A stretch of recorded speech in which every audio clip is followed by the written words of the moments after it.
Hey, what's going on, everybody? Welcome back to the Chasing Dreams podcast, episode 48 with Charlie and Justin. Justin, how are you on this beautiful Saturday afternoon? Awesome. I had to pause for a minute because I was like afternoon, night, morning. Usually, I would say that afternoons are our rarest occasions to record because it's either super early in the morning or super late. And if we can't get it to at that time, then it ends up being super late. Yeah. So it's weird that it's, 3 o'clock. Yeah. Beautiful Saturday, not a cloud in the sky. Sun is shining, birds are chirping, relatively cool. Yeah. It was freezing this morning, but it's warmed up a little bit. And here we are in Studio B recording another episode. Yeah. So we got a little bit of negative feedback on our last episode. And I'm sure that it's like multiple episodes. It's not just last episode where our sound quality hasn't been great. That is something that you and I are currently troubleshooting. We actually are in the midst of making some contacts. I reached out to someone and didn't hear back yet about possibly getting like a studio or someplace where, like an office where we can record and stuff, because with school and coronavirus, classrooms kind of out of it right now, but trying to troubleshoot that. So for now, unfortunately, you guys are going to have to deal with the less than ideal sound quality and acoustics, unfortunately, but it is what it is. We can only improve. Yes, that's a good way to look at it. You can start at the bottom, and when you're working your way up, you can only get better. Well, we tried with the microphones, and it was weird because in some instances it made it a ton better, in some instances it made it worse. I don't know if that's because like the quality of mic wasn't great, because we just got ones that were pretty affordable and cheap just to try it out. I mean, I'm sure if we got a nicer microphone, then it would be better. But if anybody out there's listening has any experience in sound optimization or podcasting, please let us know, because we'd like some insights. Absolutely. Because we are both stupid when it comes to this. Maybe not stupid, but inexperienced, I guess. Yeah. Which, ironically enough, we're coming up on our year episode, so I don't think we could use that as an excuse anymore that we're inexperienced. Yeah, at what point do we stop saying we're new to podcasting? Probably months ago. Months ago? Okay. Yeah, we're long past that due date. That deadline is far in the rear view. We're no longer new at podcasting. It's such an easy one to use. Like when somebody has a small complaint or a suggestion, well, we're just new. Yeah, we're new. We're not very good. Yeah, it's admitting that we suck, but trying to cover it up like we haven't been doing it for a full calendar year, which we almost have. What are we going to do for the year? I don't know. Let's do something fun. Like we've talked about, we got to do something like kind of special, but we don't know exactly what to do. You know what? That's what I'm going to do. I got it. I'm going to, because we always ask for suggestions. We always ask for feedback, criticisms, complaints, all that stuff. I'm going to put out on Instagram what people would like to see for the year anniversary, for the anniversary episode. Like if they have any ideas of like something that like that other podcasts have done, because I think that there's a lot of opportunities and you only get one first year anniversary. Right. So we kind of got to maximize it if we can, right? Yeah, I like it. I like the idea. That's actually brilliant. Let's ask the people that we're doing this for. Yeah. Mm-hmm. Let's leave it in their hands. So got a lot of feedback too on the episode last week with Dr. Ryan. Yeah. Who is, brilliant and all over the place. I mean, he is hyper intelligent and hyper energetic, and just he's one of a kind. Yeah, truly unique. He was really fun to talk to him, especially knowing like your guys' relationship and how often you talk about him. Yeah, and that being the first time I ever had any interaction with him, I was like awestrucken, to be honest. Well, I mean, I was there this morning actually for part of the day, so just recently drove back home. So yeah, man, I know he kind of struck a chord with you too with everything. Man. So, I mean, new update. Yeah. Back down. On our way back down to getting back on track. I diet every day was on point. And that's the goal, really. As long as if you put it on paper and you execute it, that's all you can ask for, really. So diet and exercise routine was all on point and on track. I started the week out. Had an embarrassing, on Saturday, 353 pounds. Okay. Weighed in this morning at 345. So that's 8 pounds in a week. Yep. We haven't had an 8-pound week in a long time. Which, to put that in context for either new listeners, because we definitely have a lot more listeners than when we first started. Just to review, I mean, we've gone over your story in a lot of depth in probably our first 10 episodes. I think Yeah, we I did think so. almost like we are interviewing you, but it's me interviewing you Right. because you are you. So Yeah. it was, but we outlined it a lot. But just to give the basic premise, you were 526 pounds, turned your life around, lost a bunch of weight. I wouldn't even say turn your life around. I said saved your life. Yeah. So went from 526 down to 299, which was a specific goal to try to get under 300 within a year. So the last couple of days were like restriction, excessive cardio, losing water weight. So that was strategic, but realistically leveled out about like 315-ish, right? Was probably where you were at. I think I felt the most comfortable at like 325 so far. Yeah. So over 200 pounds, Yeah. regardless. Went on a little bit of a hiatus. No, I don't even want to say hiatus because it's not like you stopped working out or stopped, eating healthier. Like it was just not as, I don't even want to say as structured because it was structured. It just wasn't as, maybe you weren't assertive. I don't know how you would word it. It's really tough to word because, like we said, like I was still eating a calculated calories. Mm-hmm. I was still training at overload, but I had lost track of cardio. I was glad you said that because I was gonna say the one thing that you and I mentioned was that the cardio portion, and that was because goals changed. Yeah. So like the goal was to always lose weight, but the goal was to lose weight and do endurance sports. Yes. Which still kind of toyed around in your head, but it seemed like that kind of got set on the back burner temporarily until some orthopedic stuff cleared up. Right. Like you had some hip issues, some ankle issues. So it was like, okay, well, while I'm waiting for this stuff to heal, I'm going to continue to lose weight, but I'm going to focus on lifting. Yeah, let's get strong. Well, then the getting strong and lifting kind of, should be well correlated with one another, but it seemed like that was the tunnel vision. And then the losing weight kind of just got pushed aside a little bit. It did. And then lo and behold, you go 7, 8 months, 9 months, and then all of a sudden it's like, oh wow, I got to get refocused because this goal, is good, but it's not the best goal for me right now or whatever. It's like it is like one of the underlying goals, like you said, health and fitness and well-being is the primary goal. Saving my life, I like that. Yeah. But like the underlying goals, I would love to be an endurance athlete. I consider myself an endurance athlete just because of my size and the fact that I'll sign up and do any 5K with anybody at any time. I, however, do not consider I'm the furthest thing from. What is the opposite of an endurance athlete? That's me. Not an endurance athlete. I don't know. So like endurance athletics is something that I strive for. I really enjoy running. I really enjoy biking and swimming. So triathlon's not out of the picture. I think I like running and trail running the most. So that's probably the direction that my endurance stuff is going to go.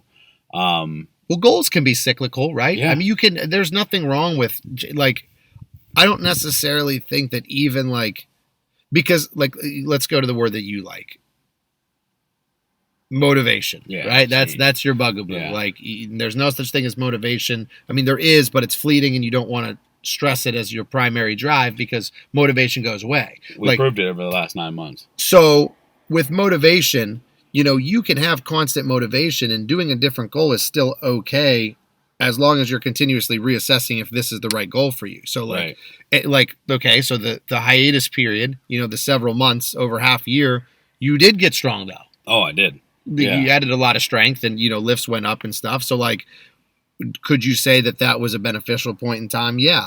And, your goals can be cyclical, like a bodybuilder, obviously, like myself, there's periods of bulking up and cutting down, to put it, very simply. And it ebbs and flows back and forth between those based on what time of the year it is, when your shows are, and all that kind of stuff. So I don't think that there's anything wrong with, because again, I don't want to continue to use the word hiatus because it's not like you just stopped and did nothing for, right. Because usually that's what you see with extreme weight loss people, right? Like they lose a ton of weight and then they regress back to how they used to be because they stopped doing everything. Whereas like yours was not the case. You're still going to the gym, all that fun stuff. 6 days a week, you know, living the life. It was just a matter of, and then I don't want to blame keto, but like we did the keto experiment for like 3 months, and that was an experiment within an experiment because, like I consider this whole journey kind of experiment. Just trying different things and making it work, Mm-hmm. and then the keto aspect to it obviously didn't work for me because I was eating controlled foods. I wasn't doing dirty keto. Yeah. You know what I mean? Like there's them words where, people, as long as you eat it, it fits your macros, it's good. I was doing we spent a lot of time dialing it in and figuring out what was the best stuff for me. And I never found myself in ketosis. So I ended up gaining a lot of weight on keto, like 20 pounds. And that's why I decided to change. And plus, like there's always, we've talked about it before with a lot of stuff, is if you change things, try to change as minimal as possible, right, because you want to keep the variables the same to see if what you're changing is really affecting you. Yeah. So like for me, for example, after the pandemic was, I don't want to say over because is it really still over? But when quarantine was finished, yeah, and gyms opened back up, a lot of people, are starting to eat better. They're starting to train again. They're starting to supplement. Their sleep's better because they feel good. Stress management is better because they're back in the gym. Right. So you can't really say that that would not be the good time to try a new dieting strategy, because right, no matter what you do, everything's going to work. Better. You could leave everything the same, just go to the gym, and obviously you're going to progress a ton. Right. So you want to try to change as little as possible, and we've said that on different episodes.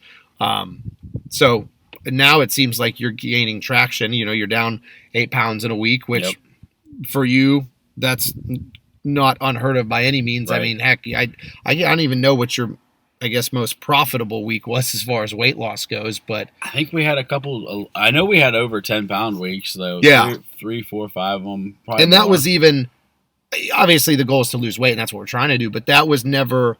We never did anything excessive to do that. It was, so like I've used that as a talking point with people before, and I said that's what happens when you do everything the right way, the way it's supposed to be done for a year. That's what happens, because people say, oh, that's unheard of. Now, obviously, you had like a higher pulling place to come from. Like when you're 526 pounds, you have more weight to lose than a person who's 250 pounds for sure. Right. But I think that people kind of lose sight. Gosh, I've said this in other episodes, and I can't remember the exact phrase. I should look it up.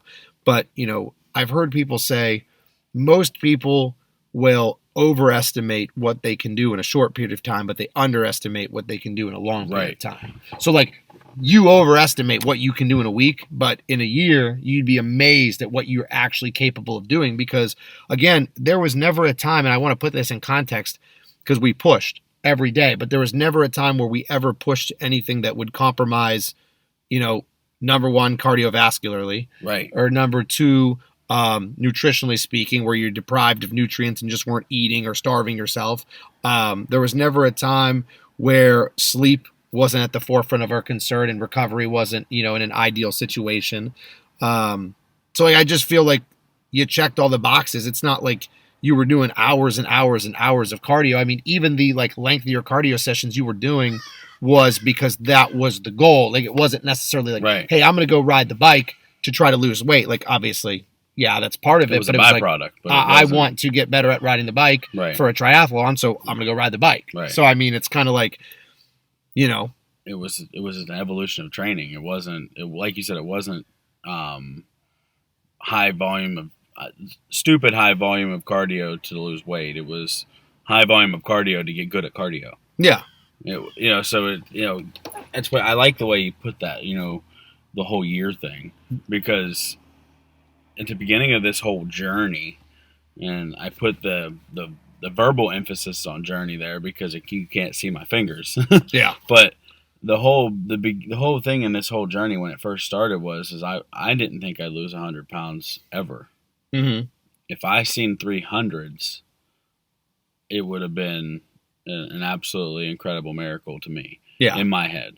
How do you, so then within that, how do you continue to stay to the point where you want more? Because like for you, and maybe it comes organically, like for you, when you're 526 pounds, it's like, hey, if I get under 500, I lose 20 some pounds, like I'll be happy. And then you get there and obviously not satisfied. So then it's like, okay, 450. And then you get to 450, then it's like, man, if I could just get under 4. And then you get under 4. And it's like, okay, 375, and then it's 350, that's 300. And like these milestones keep coming and keep going. Like, what was your mindset when you would accomplish something like that? Like for the listeners, because, obviously I was privy to it because, we're working together and, I'm with you every day. But like, what was your mentality where like, okay, I accomplished the goal. So like, let's say the goal in your head of where you wanted to be eventually someday is 350, and then you get to 350. Now what? Does it automatically redirect to 300? I mean, pretty much. It was like, all right, celebrate. This was awesome. But then you have to get back to it because you look in the mirror and you realize that 350 is not the place. I have a lot of young guys come up to me all the time. And when I say young guys, like younger high school kids or middle school kids or whatever who are getting interested in training. And they always want to have like a milestone on bench. They go, if I could just bench the big plates, if I could put a 45 on each side, 135, like I'd be so happy. And then, for the older kids, like high school kids, like, if I could just bench 2 plates or if I could bench 3 plates. And I tell them, guys, once you accomplish that, the next goal is the next pair of plates on each side. It's never going to, there's never going to be like a point of satisfaction. And even, Dr. Ryan on our last episode said that. He said, your mentality and your drive and, whatever you're doing doesn't change. Even if you accumulate $1 million and that's your goal, then you got to continue working to keep up with that. Right. And, like he said, he made the analogy or the reference of someone who gets $1 million and they drive the car of a millionaire. They have the house of a millionaire, and that stuff costs more money. So the ratio of income to output remains very similar to what you and I would live in. Mm-hmm. It's just, we're spending X amount, like the same amount percentage of our income on cars. Well, our cars are just not as nice as someone who has millions of dollars would be. But the ratio of spending and earning is still the same. So he's like, the drive continues. So it's kind of like that. Just how I accomplished this goal. And like the word you use, celebrate, I celebrate it for a couple days or a day or heck, even, couple minutes and sometimes it's not even minutes probably because you step on the scale first thing in the morning, weigh in. Okay, I'm happy. Now it's time for meal 1. Yeah. And I think that's kind of where the hiatus that you referenced started was at the year mark. I mean, basically is when it started, because we pushed so hard at the end of the year. And I don't want to say we pushed too hard because I don't think we did. I never, at any time, I never felt sick, nauseous, tired, wore out. Yeah. We just pushed. All the biofeedback markers were there saying you're not doing anything wrong. I wasn't dehydrated. I didn't even pull any water till the last day. Yeah. You know what I mean? And even pulling water, it's not like we loaded you up with diuretics and stuff. I mean, you literally just sweat it out. Yeah, I was just sweating it out. I mean, so we didn't do anything for anybody to say it was wrong, but we pushed and we pushed hard, and we got to a point where I was at the gym. It was 20 minutes before it closed, and I got on the scale for the 3rd time in that session, and it was 299.3. Yep. I took a picture. I sent it to me. Yeah, I sent it to you. Sent it to my wife. I have it on my Instagram, still posted somewhere down in my page. Yep. Well, thanks a lot with my my funky toenails in there. Yeah, appreciate that. I think I cropped them out actually. Oh, good. Well, darn, I just told everybody I have funky toenails. So, anyways, but I seen 299, and I wish this wouldn't have happened, but I almost felt some of that. All right, I've arrived. I'm here. Yeah, I'm there. I'm where I wanted to be all year long. Like once it became a reality that it could happen, I was fixated on it. That's why when I first started, if you go back to episode 1, 2, 3, 4, 5, 6, in the beginning of this journey when we started talking about it on air, when people ask me what my goal was, I don't have a goal. Yeah, and I'm there again. I don't have a goal. Mm-hmm. When I put a goal weight on it, 299 was a goal weight. We wanted to get under 300. I think it did more damage than it did profit, to be honest. It seems like with you, you have more benefit when you have short-term goals that are measurable and long-term goals that aren't measurable. Yeah. When I check in with Coach in the middle of the week and he says, all right, 3 more by Monday. Yeah, based on these caloric changes, 3 more by Monday, that's where you should be at. And then you make it, you get it. Yeah. So sometimes people have that backwards, where I want to have the measurement is going to be the long-term goal. I want to be, under 200 pounds by next year. And then the short-term goals, the ones that you should be measuring to make sure you get that long-term goal of the ambiguous, like lose weight or health or whatever, just the unmeasurable thing. when you make those short-term goals, that's what helps get you there. But when it's the opposite, where it's like, okay, I want to be, like I said, under 200 pounds by next year. And then, okay, what's your goal this week? Oh, I'm just going to work out and diet right. Right. Okay, well, what does that look like? How do you measure that? Because, I mean, were you eating right and working out the entire time over the past, however many months that you gained weight? Like, yeah, right. Yes, you were. So, I mean, it's like, it's not like you skipped the gym and, there's visual, like, proof. Yeah. Like, we have evidence. If you post your workouts, like, throughout the week, like, it's not made up. I mean, it's actually happening. I see it. I get Snapchats of it every day. Yeah, like, right. it's not like, oh, I'm lying to myself. Like, yeah, I'm going to the gym. I mean, no, you're there. So, I mean, it's definitely, and I don't think you're alone in this. I think probably the majority of people, if maybe all, I know myself, would benefit from having short-term goals that are measurable and long-term goals that aren't. And maybe the reason for having the long-term goals that aren't measurable is because you'll sell yourself short. Absolutely. So, like, no one's going to do that in a week usually. Like, no one's going to say, oh, I'm going to lose, 8 ounces. Yeah. Like, I'm going to lose a half pound, like, or whatever. Like, no one's actually selling themselves that short in a week. Right. Usually people are pretty spot on. Like, if it's like something like weight loss. Mm-hmm. But I think they may sell themselves short in a year because they say, oh, I lose. Because, like, if someone says, we talked about it in different contexts before, but let's say someone wants to lose 50 pounds. Right. Pound a week, essentially. So you say, okay, can you lose 50 pounds in a year? People would say, oh, well, that's really tough. I mean, 50 pounds is a lot, but I think I could. But then I guarantee some of those people, if you said, do you think you could lose like a pound a week? Oh, yeah, I could lose a pound a week. Right. That's not bad. Just mind a pound. Games. Yeah.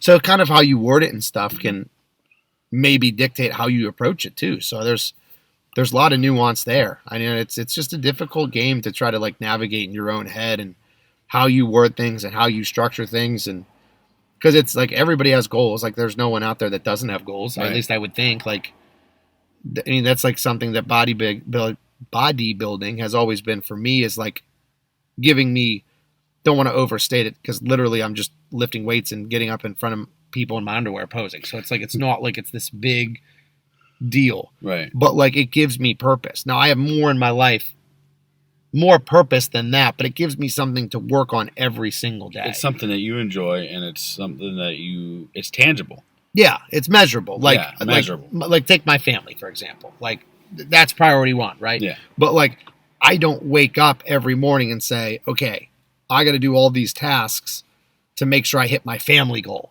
Like, you know what I mean? Yeah. Like it's just, you are what you are. So there's purpose beyond bodybuilding, but bodybuilding is the measurable purpose that I can say, okay, I have to get up and I have to eat this because it's going to make me feel this way and do this for my health and do this for my muscles. So this is what I got to do. Right. And like, it would be difficult to go through life without having that. Yeah. I don't know how. I do know how. I mean, I did it for 20 years, but because I figure first 10 don't count. Yeah. I guess so. Maybe not 20 years. I did it for 15. 18 years. Because the first 10 don't really count. You're a kid. But after that, you just go through life just aimlessly. It's not fun. It's boring. Yeah. And you feel like you're doing everything you can, but you're not. No. As soon as you put once you put things on paper, I'm a huge fan. Like you've talked me into putting it on paper. Put your workout on paper, put your goals on paper, make it known that this is what I'm going to do, not what I want to do. Today is a good example for me. I trained legs at 6 a.m. right when the gym opened. And it was one of those days where, like, mentally I was there, but physically I wasn't. Like, right. Mentally I'm ready to go. Like, yeah, let's have a good workout. But my body was just tight. I had a pretty heavy pull session yesterday. Did dozens and dozens of pull-ups throughout the workout and a lot of heavier rows and stuff.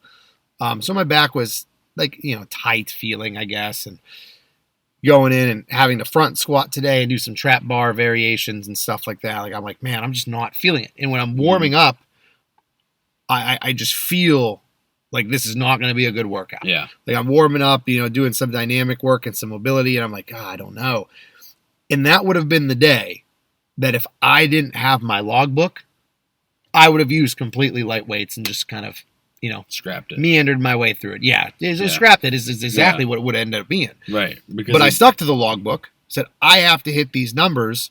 And I went up in every lift and had one of like the most productive workouts that I've had in a really long time. Yeah, the logbook will keep yourself accountable, because social media for me keeps me accountable with everybody else. But the logbook is what keeps me accountable for myself. And don't you feel like the better you get, the worse you can be at accountability because of the fact that you know more, so you're able to convince yourself more? Totally. That's what I mean. Like this whole last 9 months. Like if you, for example, like if you take into, let's use an example of like a refeed or like a cheat meal. Yeah. So you restrict calories for a long time. Metabolically, there are a lot of benefits, which we won't go into the science there because it's, pretty extensive. And I'm sure people don't care. But if you refeed someone, in essence, give them, either higher calories than they're taking or specifically higher carbohydrates than they were taking, there are metabolic benefits to come from that. Yeah.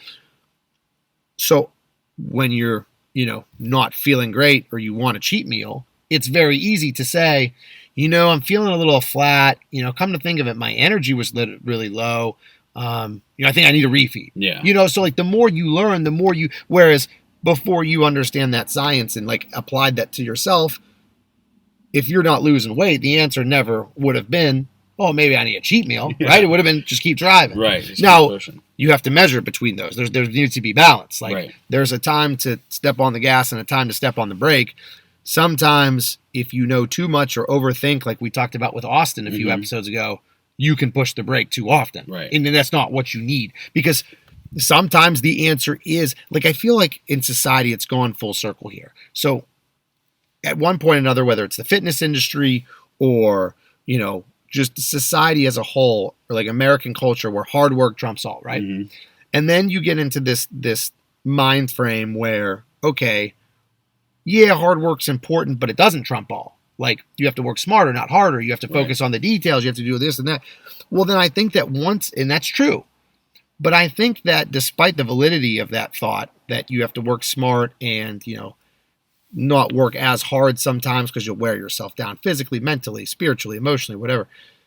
I think that has been taken too far to now where a lot of the answer is just work harder. So let's use weight training specifically, because it's something that you and I and a lot of our listeners have, in common. It's a commonality that we share. When you are lifting weights, nowadays it seems like there's a lot of people that are so hesitant on overtraining or doing too much because lack of recovery, or, I need to, optimize, like when you talk specifically about recovery, I need to optimize my sleep, and, my central nervous system is going to downregulate if I put too much stress on it. And it seems like more often than not, the people that are doing this, that's not what they need. They need to just work harder. Yeah. Okay. So I thought you were going a different direction with that, and you ended up like taking a hard left and going the exact same direction I wanted to go with it too. So, yeah, people think that they're training. And that goes back to technology. People think that because of what they're reading and what they're seeing in videos and bodybuilders, pro bodybuilders talking about day in and day out, is that because that's where they're at. But we, and I say we because I'm definitely in the we category, we're just strength training. We're just trying to get better. And there's no harm in pushing yourself until push yourself. No, I don't want to put an until on it, but push. Your body's going to tell you when you need that break. And that's kind of like the essence of progressive overload. Yeah. Like you just have to do, like Greg Doucette. Are you familiar with Greg Doucette? I am not. He is a YouTube celebrity of sorts. He was a professional bodybuilder who then turned into classic physique and made a name for himself in that category. But I think he turned pro as an open bodybuilder. Canadian guy. Real funny. Sounds like the parrot off of Aladdin. Nice. He's very obnoxious in the best way possible. Right. And he makes these like videos. He does these natty or not videos where like people will send him submissions of like celebrities or famous fitness YouTube influencers, and he'll say whether they're natural or if they're on gear if he thinks. So the guy's great. But he has a saying that he uses, and he says, train harder than last time. That's how and that is progressive overload. Train harder than last time. Now, obviously there's a point where effort is maximized, or is it? Because like, yeah, like when you think of effort, you think pushing, you know, maybe literally as hard as you can and driving the weight up and being intense. Well, maybe working harder than last time's working harder to perfect your technique. Right. Maybe being more internally motivated and driven versus, not that I don't want to say externally motivated, but more internally intense versus externally intense. Right. You know, because someone who's really intense, they're screaming and yelling, hooting and hollering, and I do that on occasion too. You know, we all do. Yeah. But the people that make real progress are very internal with their intensity, where you don't necessarily see it, but you can sense it. And when you watch a set, you're like, "Oh, that guy's got it." Yeah, you know, he's in there. So yeah, like just do work harder than last time. So it doesn't necessarily need to increase in what you do. So like I've heard Greg use a mile as an example. So you run a mile, the next time you do it, run it a little bit harder. Try to get it faster, and then try to get it faster, and then try to get it faster, and continue, you know, and then once you get it and you start to stabilize or level or plateau, then execute your form. Yeah. Maybe perfect how you're running, and then add more laps. Then you can increase there. So like, yeah, there's a lot to be said about just working harder. And I'm guilty of that too. Like I always try to, I don't want to say outthink everything, but overanalyze. You know, like Austin talked about it, and not that I'm putting myself in the category of someone who's intelligent, but like he said, intelligent people tend to overanalyze, and then you get into the paralysis by analysis where you're overthinking because there's so much at your disposal. Stop overthinking stuff and just do it. Yep. Like Austin, the saying that he's always used with me, like especially in a prep scenario, was always, let me land the plane. He's like, I'm going to land the plane. He said, that's all we got to do. We just got to land the plane. You just have to land the plane. Don't let me do all the work. I'm in the controls, and we're just going to land the plane nice and smooth. Don't overthink. You know, don't question. And I would never question Austin as in, like, he doesn't know what he's doing, because obviously, like, I'm paying him, and I'm trusting him, so I'm not going to pay someone I don't believe in. Right. But, like, I would question it because I would always think of the alternative. Like, okay, well, we're going to raise, you know, carbs 50 grams for meals 2 and 3 for a weekend refeed. Whoa. What happens if that's too much? And, you know, I'm still not flat enough. I still have some glycogen we can deplete, I feel like, you know.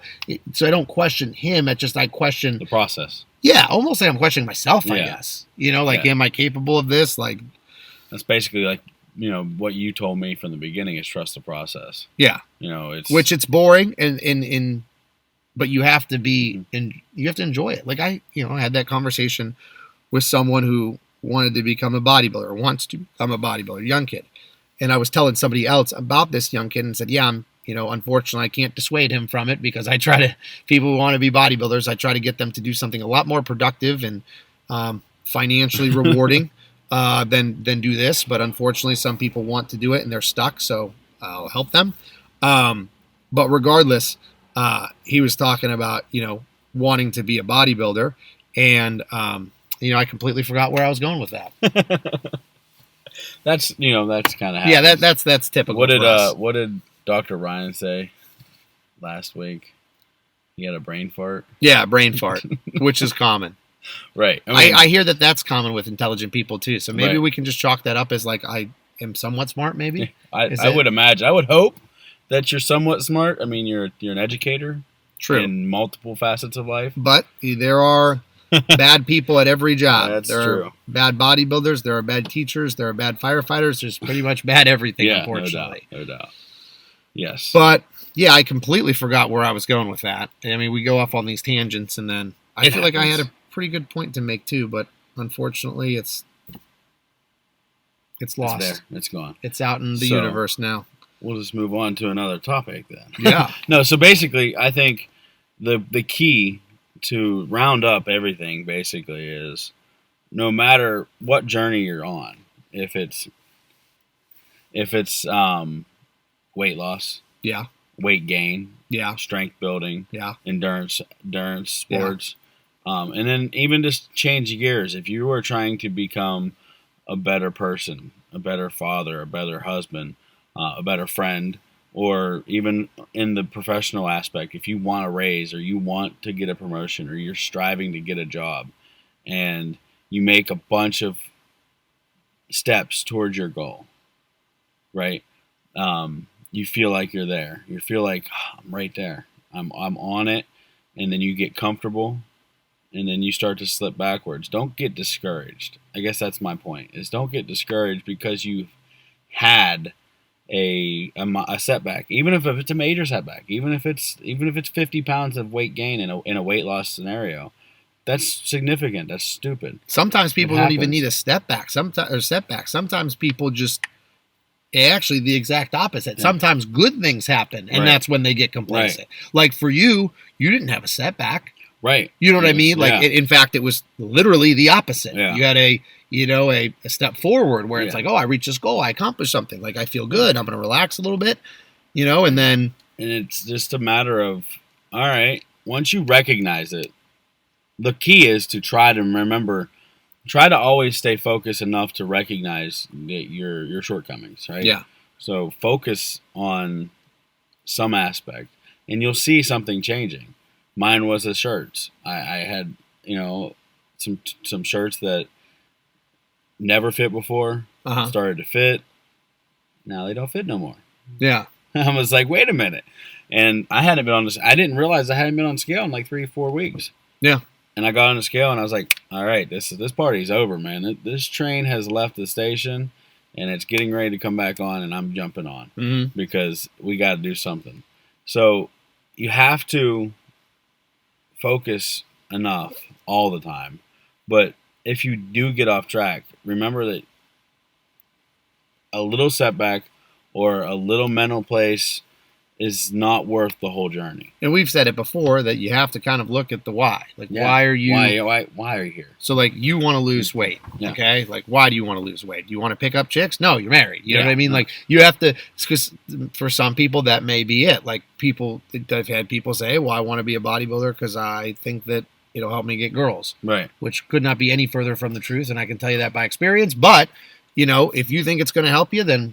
by all means do it if that's your why. That's your why. For you now, the weight loss is health, but it's bigger than that because it's not just your health. Yeah. It's your health and the livelihood of your family and soon to be extended family of 3. Yes. You know what I mean? So like, and it's very powerful because your why is, well, I shouldn't say it's more, no, I take that back. I was going to say your why is more important because it's a person, but really your why is more important than anybody else's why to you.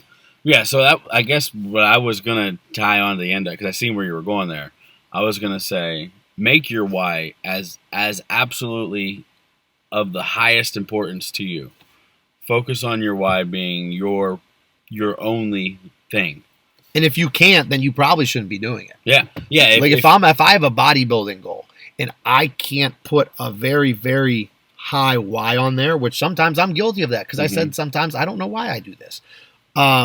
Maybe it's a reassessment period. Maybe you shouldn't be doing that. If you don't have a very concrete and very important type of why, then I don't know. That tells you something, doesn't it? I think that's almost to touch on Dr. Ryan last week when he talked directly to me instead of talking to the listeners about the going all in, and he said to put my wedding ring and my money on the line. Yeah.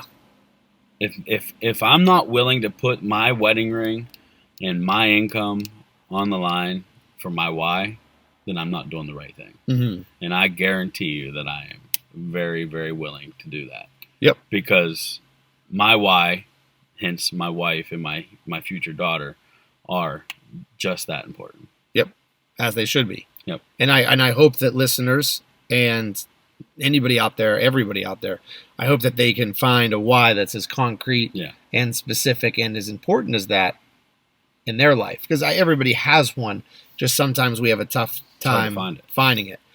Sometimes the why is simply just for myself. Maybe it's not for other people or my family. It can be selfish. It can be inward. I mean, my why in the beginning was very selfish. Yeah. It had to be. It had to be selfish so it could take the turn to get to where it wasn't selfish. I agree with that, for sure. But that's it, really. I mean, I like that we constantly circle back to finding your why. Yeah. Because it's so important. Because anything you do in life, if you don't have a reason why, it's never going to stick. It's not going to be forever. Of course. Without a reasoning. Of course. I mean, we're purpose-driven human beings for a reason. Yeah, there's nothing wrong with being selfish, and especially when it comes to long-term goal setting, because at the end of the day, you're really all that you have. I mean, obviously, some of us may have families or loved ones, but it has to start with you. I mean, like you've heard the saying, if you don't love yourself, how can you expect anybody else to love you too? Like it's okay to be selfish. Yep. And you know what, man? To be completely honest, everybody needs to be selfish. And if you're selfish, I think that you should do yourself a favor, right? Right. You want to do yourself a favor? You should go to Beast Mode Baking, because Beast Mode Baking aims to bring the highest quality, creative, and of course delicious baked goods to your home with nationwide shipping. All orders need to be pre-ordered in order to ensure they are packed fresh and shipped out to you ASAP. They offer a flat rate of $15 shipping due to the size and weight of the cookies and dough. So if you are interested in Beast Mode Baking's delicious products, please contact Shannon Knorr, that's at SKNORR13 on Instagram, and check out all her delicious baked goods. So do yourself a favor and be selfish. Yes. Except for you. No. You don't be selfish right now. You be selfish, but not in that cheating regard. You need to totally selfish with my chicken. There we go. Chicken and broccoli. Chicken and broccoli. So that wraps it up, man. We about 45 minutes here. Banged out a quick one, and it actually seemed really short. Yeah. I mean, we say that every time, but like it actually, very short here. So we will go enjoy the rest of our beautiful Saturday afternoon now, huh? Yeah, good luck. I want to just say good luck to all the football players. It's college or high school, well, not college. High school playoffs, are in full swing. And like you said, it's great weather. So yep, and that's where I'm headed now, heading to a football game. So I'm just thankful that we have the opportunity to watch football at this point, because a couple months ago it was looking like that may be in jeopardy. Yep. So with that, we have come to the end of another episode of the Chasing Dreams podcast. This has been episode number 48 with Charlie and Justin. So we appreciate you guys tuning in, and hopefully we will see you back next week. Unstoppable, I'm pushed to the edge and take it all. I'm born to be untamable.